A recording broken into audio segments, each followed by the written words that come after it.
Scorpio, it's your turn. Welcome, I'm Walker. This is Dance Walker Tarot. I have a lot of questions here. I think you have a lot of questions.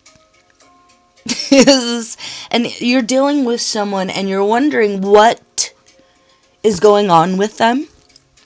Or if this is someone that you're interested in and suddenly they pulled away, what's going on with that? Or even if this is like I've been married for 10 years and they're looking at me weird and I'm not sure what's going on, but it's not bad. It's not bad. It's honestly, I'm getting more than anything else. I'm getting like a kindergarten, like a little boy in kindergarten who's got a crush on a girl, so he like pulls her hair. it's okay. And you're like, wait, what? This Okay, so if this is a friend and you've known him your entire life, maybe you grew up together, maybe you are literally best friends, and they're being super petty. They're being very disagreeable. They don't like anything you say. They're like, no, they shut it down, or suddenly they don't want to be around you, or they're avoiding you, or you got ghosted. Okay, and if you're in a marriage, maybe it's not a marriage, maybe it's the father and mother of a child or children that you share together. And everything's going good for you in your life. Like, you haven't done anything bad. You didn't do anything wrong. Like, you didn't hurt them, or it just seems like something's frozen. Maybe if this is a brand new relationship, something stopped. It seemed like dead in its tracks. And if this is not a love relationship, and this is literally just a friend relationship, I got some news for you.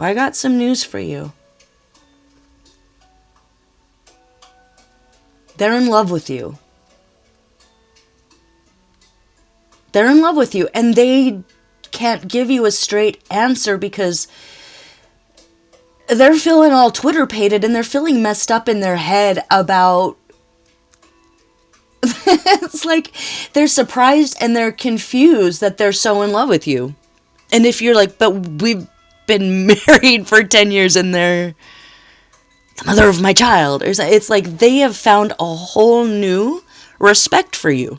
There was a different perspective that they were able to gain if it was through literally just watching you go through trials and tribulations and come out stronger and more self-reliant.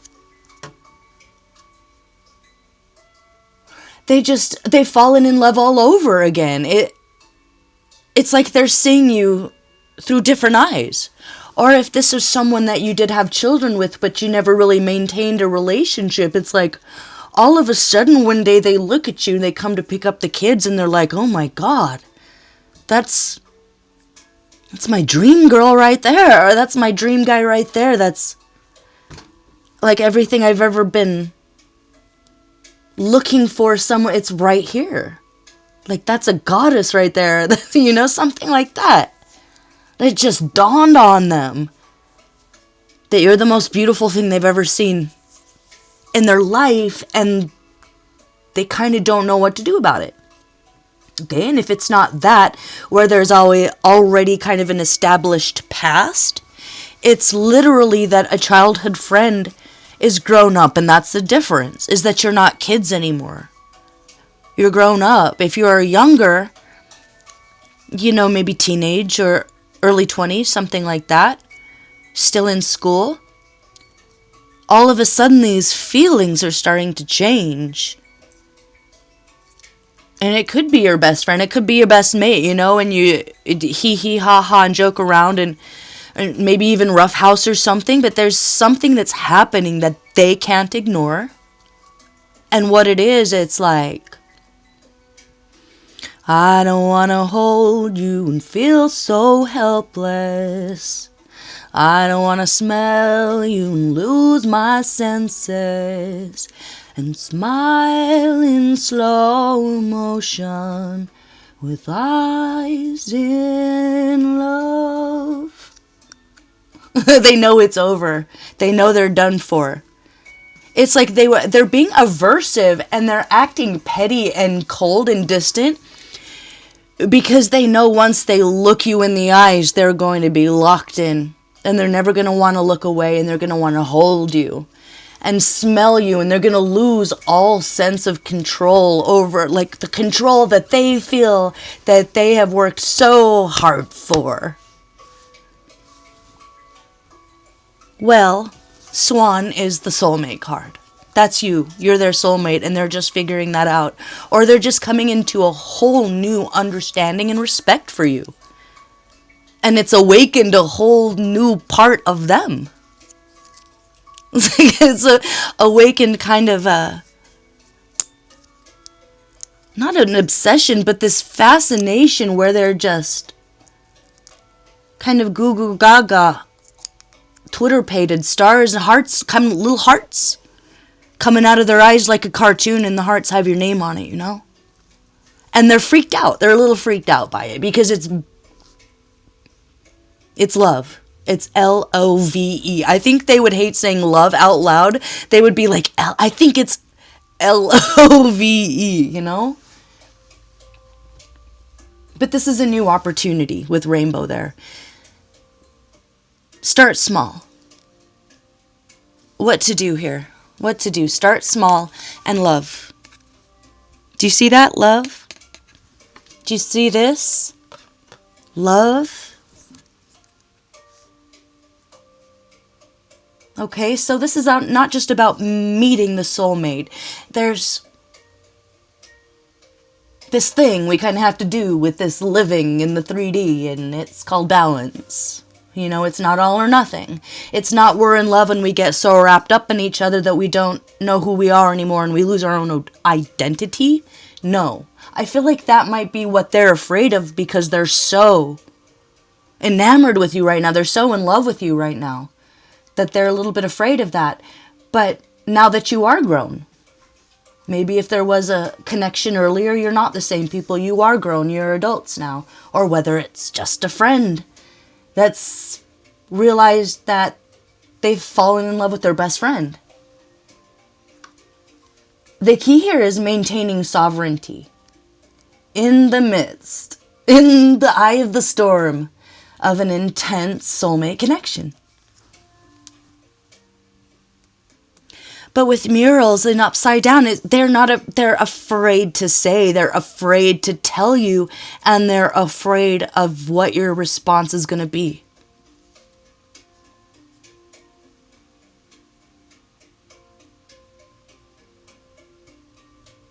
They're so afraid of what your response is going to be that they haven't said anything at all, and that they're just trying to pretend like it's not what it is. And it's leaving them with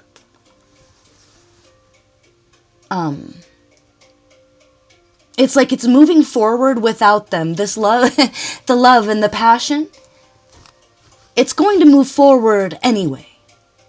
And so they just feel kind of hopeless and frozen because it's so emotionally overpowering. So you might have to say something. You might need to invite them to go shopping. Invite them to go to an art exhibit that just opened up. Well, this would be justice, a willingness to stand up and to speak up. With conviction and action resulting in dignity, power. And I think that they had to, maybe what they're working on right now, if it's not them, it's you, it's letting go of the pain from the past. It's like a new life and a new world. Even if you were married before, it's a whole new understanding of each other. Maybe you really went through something challenging and it caused you to fall back in love with each other. Or if literally you had no idea that that's what's going on, that's what's going on. It's like the little boy who's pulling the ponytail. They're being short. They're being kind of petty. And they're picking on you a little bit. It seems like they're picking on you a little bit. And it's exactly the opposite of what they want to do, which is grab you and hold you and pull you on their lap. Or, you know, sit on your lap and hold you close. And just like, you know, put their little cheek up next to your cheek. It's very innocent. It's not lusty, but it is sensual. They find you to be very beautiful and very sensual. And what they just don't realize that it is an opportunity. So maybe if you could let them know that there's still a flame burning there, you know, for them. Or if this is a new friend, it's going to be you understanding that you feel the same way too. And maybe your relationship is never going to be the same from now on. You know, maybe it is literally going from being best friends to romantic partners. And it could be a thing where like your friends or your family is like, oh yeah, we saw that coming, you know, and like you two are the last ones to know or something. But there's a bit of resistance there. There's a bit of fighting it there.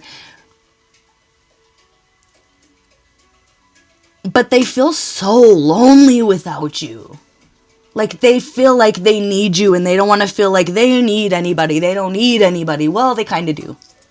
And sometimes the universe, I have lots of feelings about the way people talk about the universe and how it works. And I kind of feel like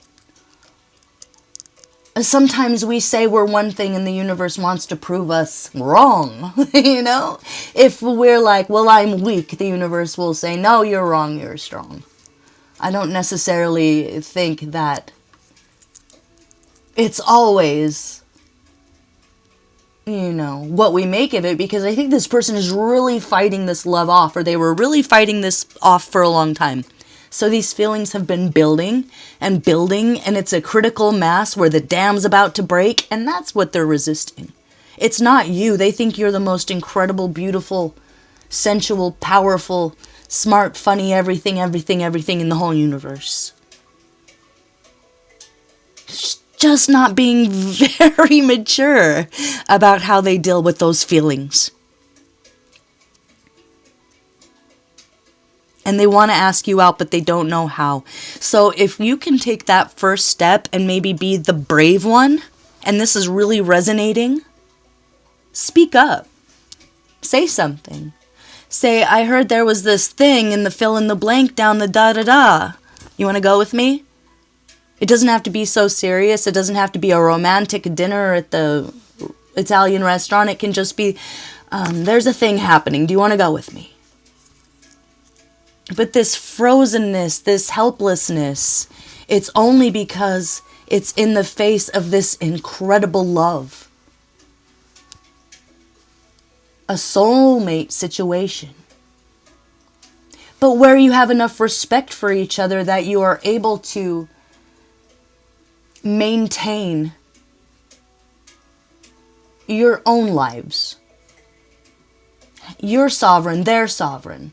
It's not a power struggle at all, this. It's a friendship that turned into something more. Much more. And it's a wish fulfillment that maybe you didn't know was right in front of you.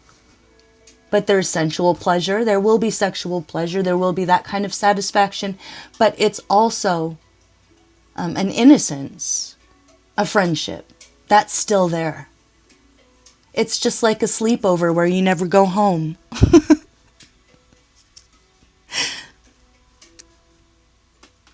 All right. I'm going to leave it there. Scorpio, this is super cute. It feels rough, but it's actually very beautiful. So if you have an idea that this resonates, you might have to be the one to say, hey, hi, do you want to talk? Or do you want to blah, blah, blah? Okay? They just want to sit on your lap, like run their fingers through your hair, and gaze deeply into your eyes, but they're afraid they're never going to be able to look away. So that's why they've been like, Okay, but that's immature. They need to grow up. You're grown-ups now. And it's important to face our fears. And if their fear is falling deeply and hopelessly and head over heels in love with you, it's too late. They'll find out it's not so scary at all. And it's time for fun, okay? It's time for joy. You suffered, they've suffered. You learned self-love, they learned self-love. And now it's time to come together, like I was saying. A fun sleepover, but you sleep in the same bed and then you never go home. So be patient. And don't burn any bridges with them right now if they're being extra kind of petty. Or if they won't give you a straight answer. It's not you, it's them. But it is you because they're madly in love with you and they just kind of can't with how fantastic you are. But if they know that their advances won't be rejected, it'd be a whole new world. They're going to just kind of open up to you and the whole world will open up to you. As a couple. And dark days are over, okay? So you have that to look forward to once you get over this initial hump of resistance.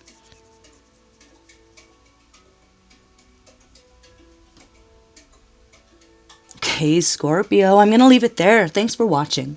I'll see you for the next one, okay? And if this doesn't resonate, go ahead and check out your other placements. And see you for the next one. Bye-bye. Mwah.